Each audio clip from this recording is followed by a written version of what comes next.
ಕೊಡಗಿನ ಭಾಗಮಂಡಲದಲ್ಲಿ ಸರ್ಕಾರದ ವತಿಯಿಂದ ಸಾಂಕೇತಿಕವಾಗಿ ಕಾವೇರಿ ಆರತಿ ಕಾರ್ಯಕ್ರಮ ಹಮ್ಮಿಕೊಳ್ಳುವ ನಿಟ್ಟಿನಲ್ಲಿ ಉಪಮುಖ್ಯಮಂತ್ರಿ ಡಿಕೆ ಶಿವಕುಮಾರ್ ಜೊತೆ ಚರ್ಚಿಸಿ ಕ್ರಮ ಕೈಗೊಳ್ಳುವುದಾಗಿ ಕೃಷಿ ಸಚಿವ ಚೆಲುವನಾರಾಯಣ ಸ್ವಾಮಿ ಭರವಸೆ ನೀಡಿದ್ದಾರೆ.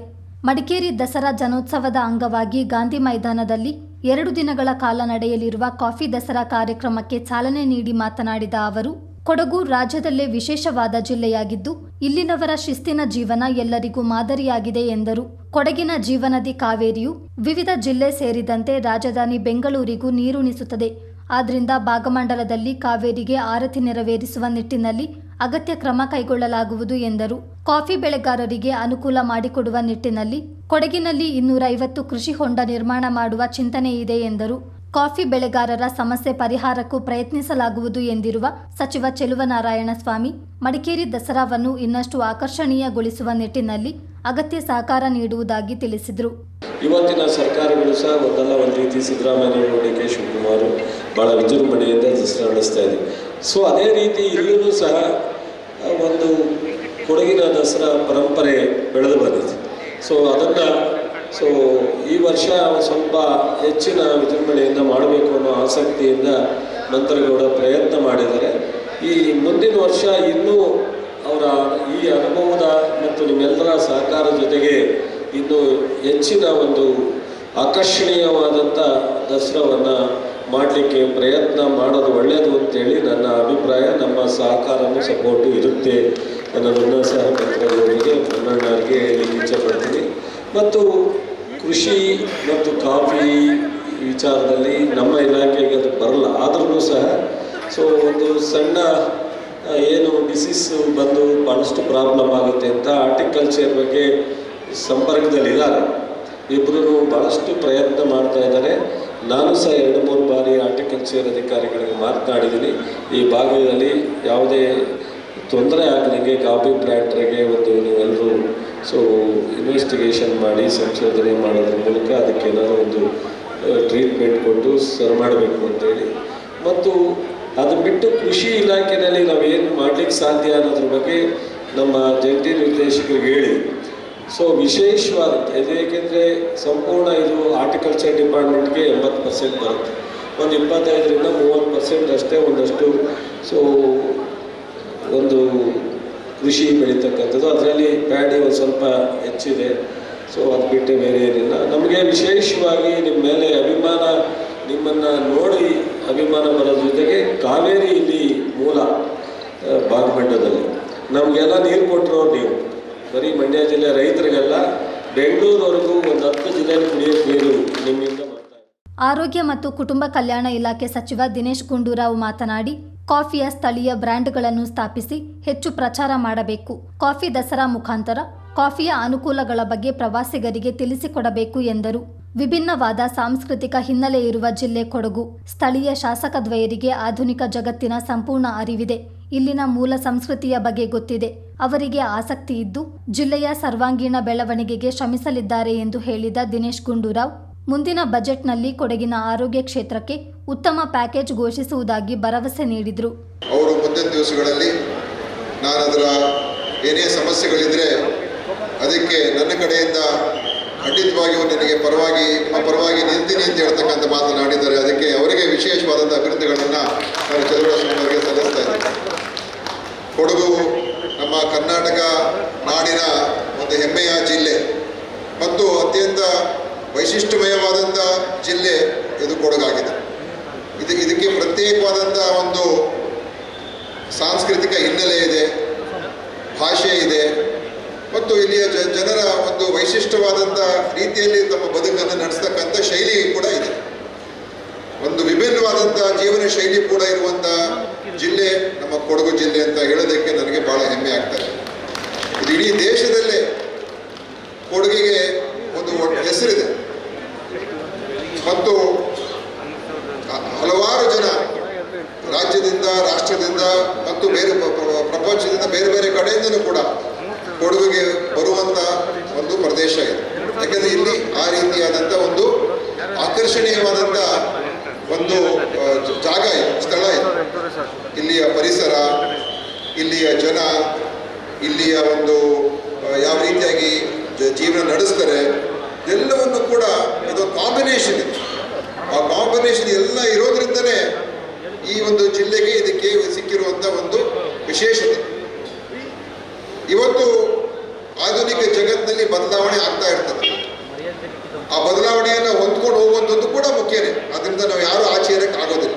ಯಾಕಂದರೆ ನಾವು ಬದಲಾವಣೆಯಿಂದ ಆಚೆ ಇಡ್ತೀವಿ ಅಂತ ಹೇಳಿದ್ರೆ ಅವಾಗ ನಾವು ಹಿಂದೆ ಬೀಳ್ತೀವಿ, ಇನ್ನೊಬ್ರು ಯಾರೋ ಬೇರೆ ಮುಂದೆ ಹೋಗ್ತಾರೆ. ಅದಕ್ಕೆ ಬದಲಾವಣೆಯನ್ನು ಹೊಂದ್ಕೊಂಡೇ ನಾವು ನಮ್ಮ ಹೆಜ್ಜೆಗಳನ್ನು ಮುಂದೆ ಇಟ್ಕೊಂಡು ಹೋಗಬೇಕು. ಆದರೆ ಆ ಬದಲಾವಣೆಯನ್ನು ಸ್ವೀಕಾರ ಮಾಡೋ ಜೊತೆಯಲ್ಲಿ ನಮ್ಮ ಮೂಲ ಒಂದು ವಿಶೇಷತೆ ಏನಿರ್ತದೆ ಅದು ನಾವು ಕಳ್ಕೋಬೇಕು. ವಿರಾಜಪೇಟೆ ಕ್ಷೇತ್ರದ ಶಾಸಕ ಎಎಸ್ ಪೊನ್ನಣ್ಣ ಮಾತನಾಡಿ, ಮಳೆಗಾಲದ ಸಂದರ್ಭ ಕೊಡಗಿನಲ್ಲಿ ಸಾಕಷ್ಟು ನಷ್ಟ ಸಂಭವಿಸಿದೆ. ರಸ್ತೆ ಸೇತುವೆಗಳಿಗೆ ಹಾನಿಯಾಗಿದೆ. ಸರ್ಕಾರದಿಂದ ಶೀಘ್ರವಾಗಿ ವಿಶೇಷ ಅನುದಾನ ಸಿಗಬೇಕಿದ್ದು, ಈ ನಿಟ್ಟಿನಲ್ಲಿ ಸಚಿವ ಚೆಲುವನಾರಾಯಣಸ್ವಾಮಿ ಮುತುವರ್ಜಿ ವಹಿಸುವುದಾಗಿ ತಿಳಿಸಿದ್ದಾರೆ ಎಂದರು. ದಸರಾ ಮುಖಾಂತರ ಕಾಫಿಯನ್ನು ಪರಿಚಯಿಸಲು ಆಸಕ್ತಿ ತೋರಿದ ಶಾಸಕ ಮಂಥರ್ ಅವರ ಕಲ್ಪನೆ ಹಾಗೂ ಮುಂದಾಲೋಚನೆ ಶ್ಲಾಘನೀಯ ಎಂದು ಪೊನ್ನಣ್ಣ ಹೇಳಿದರು. ದಿನೇಶ್ ಗುಂಡೂರಾವ್ ಅವರು ನಮ್ಮದೇ ನಾಡಿನವರು. ಬಹುಶಃ ಗುಂಡೂರಾವ್ ಅವ್ರನ್ನ ಯಾರೂ ಕೂಡ ಈ ನಾಡಿನ ಜನತೆ ಮರೀಲಿಕ್ಕೆ ಸಾಧ್ಯನೇ ಇಲ್ಲ.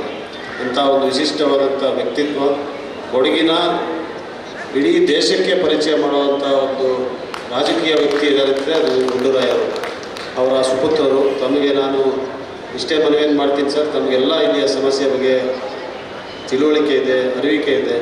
ಅದಕ್ಕೆ ಗಮನ ಹರಿಸಿ ತಾವು ಮುಂದಿನ ದಿನಗಳಲ್ಲಿ ಖಂಡಿತವಾಗಿ ನಮಗೆ ಸ್ಪಂದಿಸ್ತೀರ ಅಂತ ಹೇಳುವಂಥ ಭರವಸೆ ನಮಗೆಲ್ಲರಿಗೂ ಕೂಡ ಇದೆ. ಈ ಕಾಫಿ ನಾಡನ್ನು ದಸರಾದ ಸಂಭ್ರಮದ ಮೂಲಕ ಪರಿಚಯ ಮಾಡುವಂಥ ಒಂದು ಚಿಂತನೆ ಏನಿದೆ, ಅದಕ್ಕೆ ವಿಶೇಷವಾದಂಥ ಅಭಿನಂದನೆಗಳನ್ನು ನಾನು ಡಾಕ್ಟರ್ ಮಂಥರ್ಗೌಡ ಅವರಿಗೆ ನೀಡಲಿಕ್ಕೆ ಬಯಸ್ತೇನೆ. ಬಹುಶಃ ಅವರ ಒಂದು ಮುನ್ನಾಲೋಚನೆ ಮತ್ತು ಕಲ್ಪನೆ ಈ ಕಾಫಿ ದಸರಾಕ್ಕೆ ಕಾರಣವಾಗಿದೆ. ಇನ್ನು ಬರುವಂಥ ಎಲ್ಲ ವರ್ಷಗಳಲ್ಲಿ ಕಾಫಿ ಬೆಳೆಗಾರರಿಗೆ, ಕಾಫಿ ಬೆಳೆಗೆ ಒತ್ತನ್ನು ಕೊಟ್ಟು ಈ ದಸರಾ ಆಚರಣೆ ಆಗ್ತದೆ ಅಂತ ಹೇಳುವಂಥ ನಂಬಿಕೆ ನನಗಿದೆ. ಭಾರತೀಯ ಕಾಫಿ ಮಂಡಳಿಯ ಅಧ್ಯಕ್ಷ ದಿನೇಶ್ ಮಾತನಾಡಿ, ಕೊಡಗು ಕ್ರಿಯಾತ್ಮಕ ಚಟುವಟಿಕೆಗಳ ಕೇಂದ್ರ. ದೇಶದ ಕಾಫಿ ಉತ್ಪಾದನೆಯಲ್ಲಿ 1,30,000 ಟನ್ ಕಾಫಿ ಕೊಡಗಿನಿಂದಲೇ ಬರುತ್ತಿದೆ. ಮಣ್ಣಿನಿಂದ ಮಾರುಕಟ್ಟೆಯವರೆಗೆ ಎಂಬ ಹೊಸ ಯೋಜನೆ ಇಟ್ಟುಕೊಂಡು ಕಾಫಿ ಮಂಡಳಿಯು ಕಾರ್ಯಯೋಜನೆ ರೂಪಿಸಿದ್ದು, ಜಿಲ್ಲೆಯಲ್ಲಿ ಕಾಫಿ ಉತ್ಪಾದನೆಯನ್ನು ದುಪ್ಪಟ್ಟು ಮಾಡುವ ಗುರಿ ಹೊಂದಿದೆ. ವಿಯೆಟ್ನಾಂಗಿಂತ ಭಾರತದ ಕಾಫಿ ಉತ್ಕೃಷ್ಟವಾಗಿದೆ ಎಂದರು. ರಾಜ್ಯದಲ್ಲಿ ವನ್ಯಪ್ರಾಣಿ ಮಾನವ ಸಂಘರ್ಷ ತಡೆಗೆ ಕಾಫಿ ಮಂಡಳಿಯು ಸಮಿತಿಯೊಂದನ್ನು ರಚಿಸಿದ್ದು, ಆನೆಗಳ ಬಗ್ಗೆ ಅಧ್ಯಯನ ಮಾಡಿರುವ ಹಿರಿಯ ಬೆಳೆಗಾರರೊಬ್ಬರು ಅದರ ಅಧ್ಯಕ್ಷರಾಗಿದ್ದಾರೆ. 1 ವರ್ಷದಲ್ಲಿ ಸಮಿತಿಯ ವರದಿ ಸಿಗಲಿದ್ದು, ಅದರ ಅನುಷ್ಠಾನಕ್ಕೆ ಸರ್ಕಾರ ಕ್ರಮ ವಹಿಸಬೇಕೆಂದು ಮನವಿ ಮಾಡಿದರು. ಕೇಂದ್ರ ಸರ್ಕಾರವು ಕಾಫಿ ಮಂಡಳಿಗೆ 307 ಕೋಟಿ ಬಿಡುಗಡೆ ಮಾಡಿದೆ. ಅದರಲ್ಲಿ 19 ಕೋಟಿ ಹಣವನ್ನು ಕೊಡಗಿಗೆ ಮೀಸಲಿಡಲಾಗಿದೆ ಎಂದು ದಿನೇಶ್ ತಿಳಿಸಿದರು.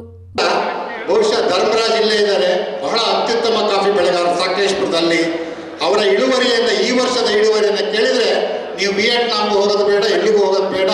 ಅರೇಬಿಕಾ ಪಾರ್ಚ್ಮೆಂಟ್ ಈ ವರ್ಷ ಅವರು ಬೆಳೆಯೋ ಕಾಫಿ 50 ಮೂಟೆ ಪರ್ ಏಕರ್. 50 ಮೂಟೆ ಅರೇಬಿಕಾ ಪಾರ್ಚ್ಮೆಂಟ್ ಕಾಫಿಯನ್ನು ಈ ವರ್ಷ ಅವರು ಪ್ರೊಡ್ಯೂಸ್ ಮಾಡ್ತಿದ್ದಾರೆ. ಹಾಗಿದ್ದಾಗ ಅವರು ಪ್ರೊಡ್ಯೂಸ್ ಮಾಡ್ತಾ ಇದ್ದಾಗ ನಾವು ಯಾಕೆ ಆಗಲ್ಲ ಅನ್ನೋದು ನಮ್ಮ ಪ್ರಶ್ನೆ. ಆ ಪ್ರಶ್ನೆಗೆ ಉತ್ತರವಾಗಿ ಕಾಫಿ ಮಂಡಳಿ ವೈಜ್ಞಾನಿಕ ಮುಖಾಂತರ ನಿಮ್ಮ ಪ್ರೊಡಕ್ಟಿವಿಟಿ ಜಾಸ್ತಿ ಮಾಡೋದಕ್ಕೆ ಈಗಾಗಲೇ ಕಾರ್ಯೋನ್ಮುಖರಾಗಿ ಅನೇಕ FPOಗಳ ಮೂಲಕ ಅಥವಾ ಬೇರೆ ಬೇರೆ ಕಾರ್ಯಕ್ರಮದ ಮುಖಾಂತರ ನಾವು ನಿಮಗೆ ಟ್ರೈನಿಂಗನ್ನು ಕೊಡ್ತಾ ಇದ್ದೀವಿ. ತಮಗೆಲ್ಲರಿಗೂ ತಿಳಿದಿರ್ಬೋದು, ಕಾಫಿ ಅಂದರೆ ಒಂದು ಚಾಲೆಂಜಸ್ ಇದೆ, ಆಪರ್ಚುನಿಟಿಗಳಿದೆ. ಚಾಲೆಂಜಸ್ ಏನಿದೆ ಅಂದರೆ, ನಮ್ಮ ರಾಜ್ಯ ಮಂತ್ರಿಗಳು ಇಬ್ಬರು ಮಾತಾಡಿದಾಗ ಅದು ವಾಣಿಜ್ಯ ಇಲಾಖೆಗೆ ಬರುತ್ತೆ ಅನ್ನೋದನ್ನು ಒಂದನ್ನು ನೆನಪಿಸ್ಕೊಂಡಾಗ ರಾಜ್ಯದಲ್ಲಿ ನಮಗೆ ಏನು ಸಮಸ್ಯೆಗಳಿದೆ ಅಂದರೆ, ನಾನು ನಿನ್ನೆಯಿಂದ ಬೆಳೆಗಾರರನ್ನ ಭೇಟಿ ಮಾಡ್ತಿದ್ದೀನಿ ಮತ್ತು ಮುಕ್ತವಾದ ಚರ್ಚೆಗಳನ್ನು ಇಟ್ಟಾಗ ಮಾನವ ಮತ್ತು ಕಾಡು ಪ್ರಾಣಿಗಳ ಸಂಘರ್ಷ ಇದೆ. ಅದನ್ನು ರಾಜ್ಯ ಸರ್ಕಾರ ಹೇಗಾದರೂ ಮಾಡಿ ಅದಕ್ಕೊಂದು ನಿರ್ದಿಷ್ಟ ರೂಪವನ್ನು ಕೊಟ್ಟರೆ ಸಮಸ್ಯೆಗಳನ್ನು 100% ಪರಿಹಾರ ಮಾಡೋಕ್ಕಾಗಲ್ಲ, ಆದರೆ ಅದನ್ನು ಕಂಟ್ರೋಲ್ ಮಾಡ್ಬೋದು. ಈ ದಿಕ್ಕಿನಲ್ಲಿ ಕಾಫಿ ಮಂಡಳಿ ಒಂದು ಸಮಿತಿಯನ್ನು ಮಾಡಿದೆ. ಒಬ್ಬರ ಆನೆಗಳ ಬಗ್ಗೆ ಅಧ್ಯಯನ ಮಾಡಿದ ಒಬ್ಬರು ವರ್ಮಾ ಅಂತ ಇಂಡಿಯನ್ ಇನ್ಸ್ಟಿಟ್ಯೂಟ್ ಸೈನ್ಸ್ ಅಲ್ಲಿ ಒಬ್ಬ 20 ವರ್ಷದ ಆನೆಗಳ ಬಗ್ಗೆ ಅಧ್ಯಯನ ಮಾಡಿದ ಒಬ್ಬ ಹಿರಿಯರನ್ನ ಒಂದು ಸಂಸ್ಥೆಯ ಅಧ್ಯಕ್ಷನಾಗಿ ಕಾಫಿ ಮಂಡಳಿಯ ಬೆಳೆಗಾರನ ಇಟ್ಕೊಂಡು, ಅರಣ್ಯ ಇಲಾಖೆಯನ್ನು ಇಟ್ಕೊಂಡು ಆ ಸಮಿತಿಯನ್ನು ನಾವು ರೂಪಿಸಿದ್ದೀವಿ. ಸುಮಾರು 1 ವರ್ಷದಲ್ಲಿ ಒಂದು ರಿಪೋರ್ಟ್ ಬರ್ಬೋದು. ಹಾಗಾಗಿ ಆ ರಿಪೋರ್ಟನ್ನು ಒಂದಷ್ಟು ಇಂಪ್ಲಿಮೆಂಟ್ ಮಾಡಿದರೆ ನಮಗೆ ಏನಾಗಿದೆ, ನಿನ್ನೆ ನಾನು ಇಲ್ಲಿ ಮಾದಾಪುರದಲ್ಲಿ ನಮ್ಮ ಕಾಫಿ ಬೆಳೆಗಾರನ ಭೇಟಿ ಮಾಡಿದಾಗ ಅವ್ರು ಹೇಳಿದರು, ನಾವು ರಾತ್ರಿ ಹೊರಗಡೆ ಬರೋಕ್ಕೆ ಕಷ್ಟ ಆಗ್ತಾ ಇದೆ ಅಂತ. ಹಾಗಾಗಿ ಹಾಗಾಗಿ ನಾವು ಈ ದಿಕ್ಕಿನಲ್ಲಿ ಒಂದಷ್ಟು ರಾಜ್ಯ ಸರ್ಕಾರ. ಜಿಲ್ಲಾಧಿಕಾರಿ ವೆಂಕಟರಾಜು ಮಾತನಾಡಿ, ಮುಂದಿನ ವರ್ಷದಿಂದ ಕಾಫಿ ದಸರಾದಲ್ಲಿ ಬೆಳೆಗಾರರ ಪಾಲ್ಗೊಳ್ಳುವಿಕೆ ಹಾಗೂ ಮಳಿಗೆಗಳು ಹೆಚ್ಚಾಗಬೇಕು. ರಾಜ್ಯದ ಎಲ್ಲ ಬೆಳೆಗಾರರಿಗೂ ಕಾಫಿ ದಸರಾ ತಲುಪುವಂತಾಗಬೇಕು ಎಂದರು. ಪ್ರಥಮ ಬಾರಿ ಈಗ ಆರಂಭ ಆಗಿದೆ. ಉದ್ದೇಶವನ್ನು ತಮ್ಮೆಲ್ಲರಿಗೆ ಗೊತ್ತಿದೆ ಅಂತ ಈಗ ಎಲ್ಲ ಕಾಫಿ ಗ್ರೋವರ್ಸ್ ಅವರಿಗೆ, ಪ್ಲಾಂಟರ್ಸ್ ಅವರಿಗೆ, ಕ್ಯಾಫೆ ಯಾರು ನಡೆಸ್ತಾರೆ ಅವರಿಗೆ, ಮತ್ತು ಇರ್ತಕ್ಕಂಥ ನಮ್ಮ ಕೊಡಗು ಸಂಸ್ಕೃತಿಯಲ್ಲಿ ಒಂದು ಅಭಿನ್ನಂಗ ಆಗಿ ಕಾಫಿ ಕಲ್ಚರ್ ಕೂಡ ನಮ್ಮ ದಸರಾ ಸಮಾರಂಭದಲ್ಲಿ ಕೂಡ ಸೇರಬೇಕಂತ ಆ ಉದ್ದೇಶದಿಂದ ಆಗಿದೆ. ಮಡಿಕೇರಿ ದಸರಾ ಸಮಿತಿಯಿಂದ ನಾವು ಹೇಳಕ್ಕೆ ಇಷ್ಟಪಡ್ತೀನಿ ಅಂತ, ಈ ಮಡಿಕೇರಿ ದಸರಾ ಸಮಾರಂಭ ಅಷ್ಟೇ ಒಂದು ಸಮಿತಿ ಅಥವಾ ಒಂದು ಕಲ್ಚರಲ್ ಆ್ಯಕ್ಟಿವಿಟೀಸ್ಗೆ ಸೀಮಿತ ಅಲ್ಲ. ಅದು ಜನೋತ್ಸವ ಇರ್ತದೆ. ಅದು ತಮ್ಮೆಲ್ಲರದು ಸಹಭಾಗಿತ ಬೇಕು, ಅದರಲ್ಲಿ ತಮ್ಮೆಲ್ಲರದು ಪಾರ್ಟಿಸಿಪೇಷನ್ ಬೇಕು. ಮತ್ತು ಮುಖ್ಯವಾಗಿ ಈ ಜನೋತ್ಸವವನ್ನು ಎಲ್ಲರಿಗೆ ತಲುಪಬೇಕಂದ್ರೆ ತಾವು ಎಲ್ಲರ ಮೂಲಕನೇ ತಲುಪಕ್ಕೆ ಸಾಧ್ಯ ಆಗ್ತದೆ. ಸೊ ಈ ವರ್ಷ ನಾವು ಒಂದು ಪ್ರಾರಂಭ ಮಾಡಿದ್ದೀವಿ. ಮುಂದಿನ ವರ್ಷಕ್ಕೆ ಇನ್ನೂ ಹೆಚ್ಚಿಗೆ ಆಗಿ ಒಂದು ಪಾರ್ಟಿಸಿಪೇಷನ್ ಬೇಕು, ಮತ್ತು ಸ್ಟಾಲ್ಸ್ಗಳನ್ನು ಜಾಸ್ತಿ ಮಾಡಬೇಕು. ಇನ್ನೂ ಕಾಫಿ ಪ್ಲಾಂಟರ್ಸ್ ಬರೀ ನಮ್ಮ ಇದು ಕೊಡಗು ಅಥವಾ ಚಿಕ್ಕಮಗಳೂರಿಗೆ ಸೀಮಿತ ಆಗಬಾರ್ದಂತ ಇದು ಎಲ್ಲ ನಮ್ಮ ಕರ್ನಾಟಕದಿಂದ ಎಲ್ಲ ಗ್ರೋವರ್ಸ್ಗೆ ಅವರಿಗೆ ನಾವು ಕರೆದು ಈ ಥರದೊಂದು ಸಂವಾದಗಳು ಆಗಬೇಕು. ಮತ್ತು ಕಾಫಿ ಬೋರ್ಡಲ್ಲಿ ಏನು ನಡೀತಿದೆ, ಇದು ಯಾವ ರೀತಿ ಒಂದು ಹೊಸ ಸ್ಕೀಮ್ ಆಗಬೇಕು, ಮತ್ತು ಸಲಹೆಗಳು ಸೂಚನೆಗಳು ನೀಡಬೇಕಂತ ಈ ಸಂದರ್ಭದಲ್ಲಿ ಈ ವರ್ಷ ಅದು ಪ್ರಾರಂಭ ಆಗಿದೆ. ಈ ಸಂದರ್ಭದಲ್ಲಿ ತಮ್ಮ ಎಲ್ಲರಿಗೂ ಮಡಿಕೇರಿ ದಸರಾ ಸಮಿತಿಯ ಪರವಾಗಿ ಕಾರ್ಯಕ್ರಮದ ಅಧ್ಯಕ್ಷತೆ ವಹಿಸಿ ಮಾತನಾಡಿದ ಮಡಿಕೇರಿ ಕ್ಷೇತ್ರದ ಶಾಸಕ ಮಂತರ್ಗೌಡ, ಕಾಫಿ ಕೊಯ್ಲು ಮಾಡುವಾಗ ಸಿಗುವ ಖುಷಿ ರಾಜಕೀಯದಲ್ಲಿ ಸಿಗಲ್ಲ ಎಂದರು. ಕಾಫಿಗೆ ಹೆಚ್ಚು ಬೆಲೆ ಬಂದರೂ ಕೂಡ ರೈತರು ಇನ್ನೂ ಸಾಲಗಾರರಾಗಿದ್ದಾರೆ. ಕೇಂದ್ರ ಮತ್ತು ರಾಜ್ಯ ಸರ್ಕಾರ ಬೆಳೆಗಾರರಿಗೆ ಪ್ರೋತ್ಸಾಹ ನೀಡಬೇಕೆಂದ ಅವರು, ಭತ್ತ, ಅಡಿಕೆ, ಕರಿಮೆಣಸು ಬೆಳೆಯನ್ನು ಹೆಚ್ಚಿಸಬೇಕು. ನೀರಾವರಿ ಪ್ರದೇಶವನ್ನು ಭೂಪರಿವರ್ತನೆ ಮಾಡಬಾರದು.